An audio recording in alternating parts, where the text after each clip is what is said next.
Hello friends, good morning to everyone. இன்னைக்கு morning டிஃபனுக்கு கேழ்வரகு கஞ்சி வைக்க போகிறேன். இப்போ பார்த்தீங்கன்னா மாவை வந்து லைட்டாக சூடு பண்ணியாச்சு, கொஞ்சம் ஆற விட்டுருக்கேன். இப்போ இதை நம்ம தண்ணியில் கலந்து கொதிக்க விட்டுறலாம்.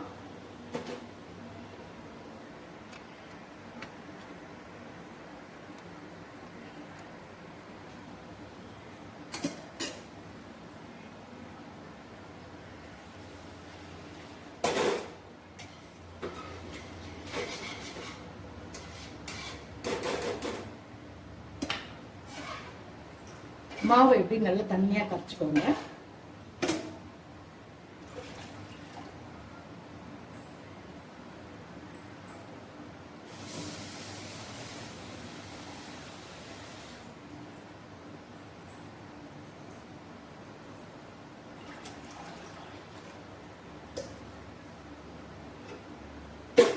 அரை டம்ளர் மாவுக்கு 2 லிட்டர் தண்ணி விட்டுக்கோங்க.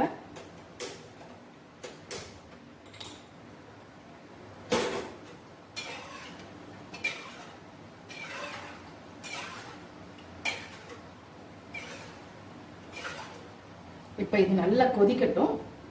கொதிக்கும் போது உப்பு சேர்த்துக்கலாம், தயிர் சேர்த்துக்கலாம்.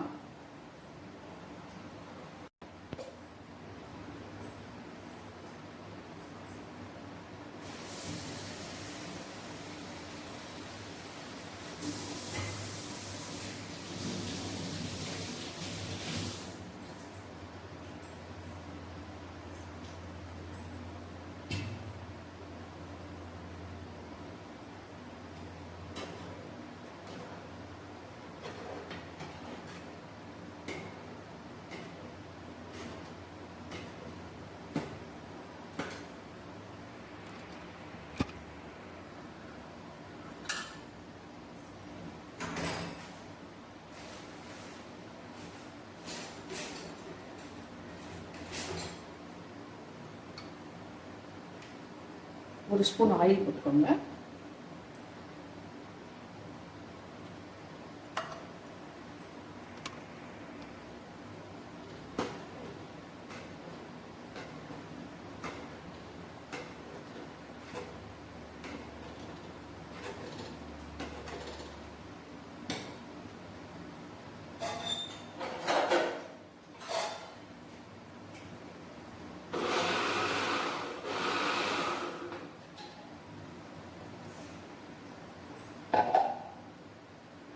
இப்போ தயிரை நல்லா பீட் பண்ணியாச்சு. இப்போ இதை வந்து நான் வெந்துட்டு இருக்கிற கேழ்வரகு கஞ்சியில போட்டுடலாம். போட்டுட்டு ஆற வச்சு சாப்பிட்டுடலாம்.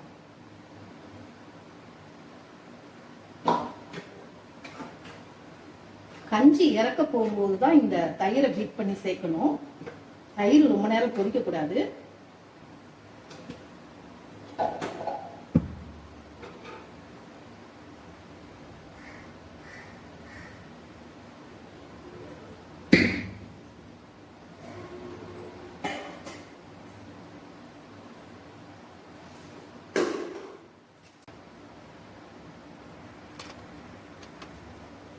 கஞ்சிக்கு தொட்டுக்கிறதுக்காக நம்ம வீட்டில் காய்ச்ச மாங்காய் எல்லாம் இது மாதிரி நாங்கள் வத்தல் போட்டு வச்சிருக்கோம். இதை ஒரு 10 நிமிஷம் தண்ணியில் ஊற வச்சுட்டு இதை சின்ன சின்னதாக கட் பண்ணி இதுக்கு ஒரு தாளிப்பு கொடுத்து மிளகாய் தூள் போட்டுட்டோம்னா நமக்கு வந்து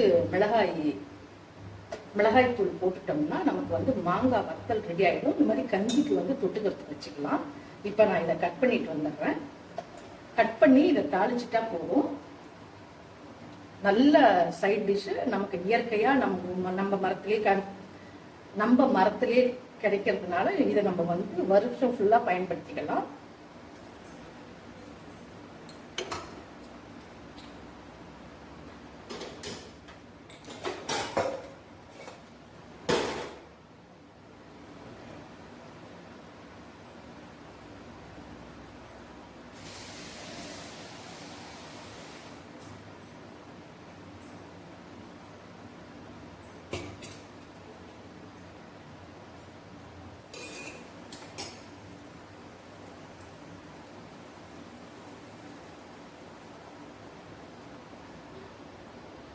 இப்போ நம்ம வந்து மாங்காய் வத்தல்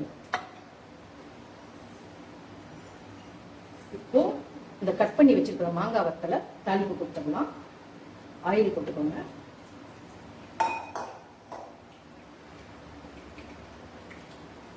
கடுகு உளுந்து,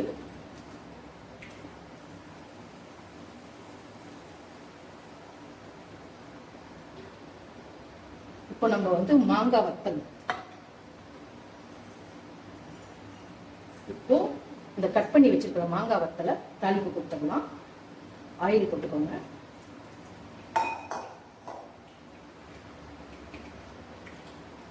கடுகு உளுந்து,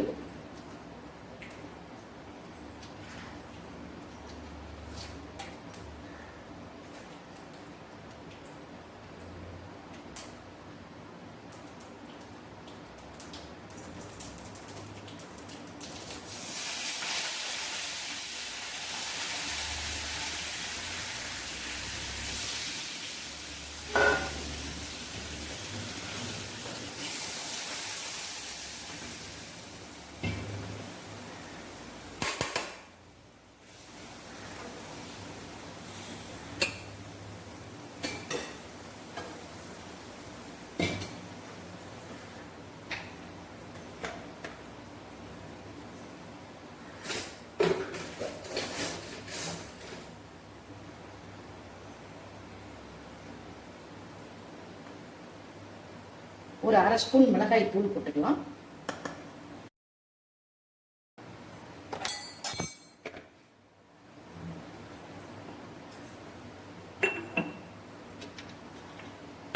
மாங்காய் வத்தல்ல ஆல்ரெடி உப்பு இருக்கு, கொஞ்சம் லைட்டா போட்டுக்கலாம்.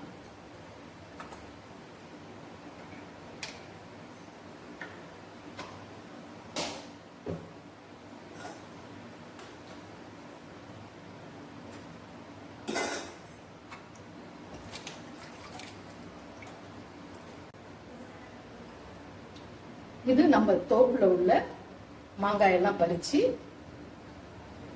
காய வச்சு வத்தல் போட்டு அதை வந்து நம்ம தாளிச்சு இந்த மாதிரி கஞ்சி பழைய சாதத்துக்கெல்லாம் தொட்டுக்கிறதுக்கு இது வச்சுக்கலாம்.